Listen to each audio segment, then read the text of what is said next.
तत्व ज्ञान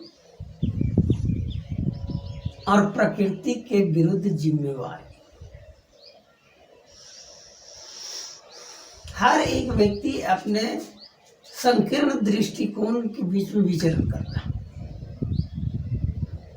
एक न्यूनतम मस्तिष्क का विश्लेषण करने वाला आदमी अपने स्वार्थ सिद्धि में लगा हुआ है, जीविकोपार्जन में लगा हुआ है, स्वयं को जीवित रखने की जद्दोजहद में लगा हुआ है। उससे ज़्यादा जिनका विकास हुआ है वो पारिवारिक व्यवस्था को बनाए रखने के लिए प्रयासरत है।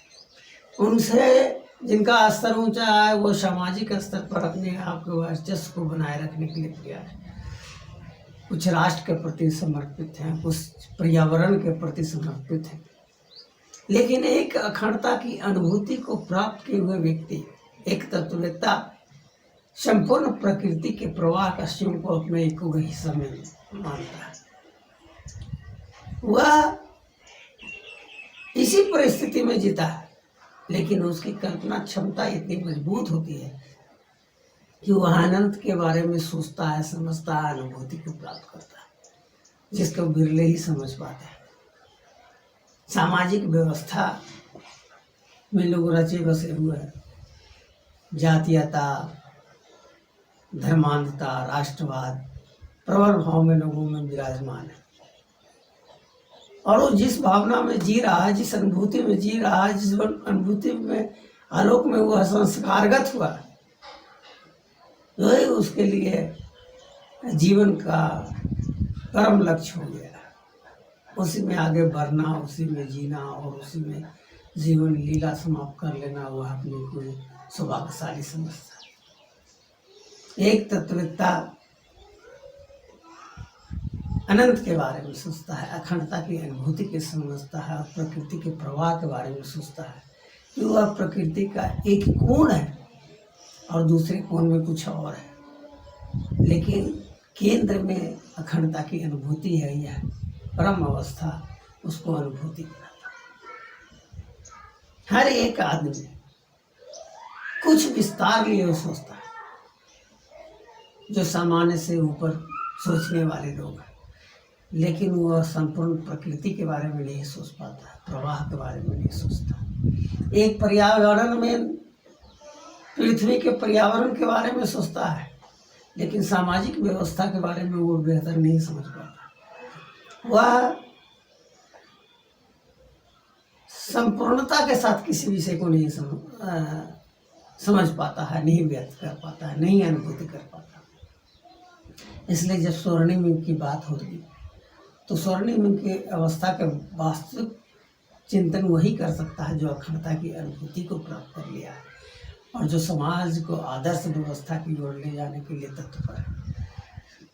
आज का सामाजिक व्यवस्था दुर्भाग्यपूर्ण है कि अंतर्विज्ञान गौण विषय है और इस संकीर्णता से मानव समाज को निकलना है। हम और आप प्रकृति के प्रवाह के एक हिस्सा है, यह समझने की जरूरत है, अनुभूति की जरूरत है। और प्रकृति के प्रवाह में अपने को संकीर्ण बंधन में बंध जाना यह भी स्वाभाविकता है।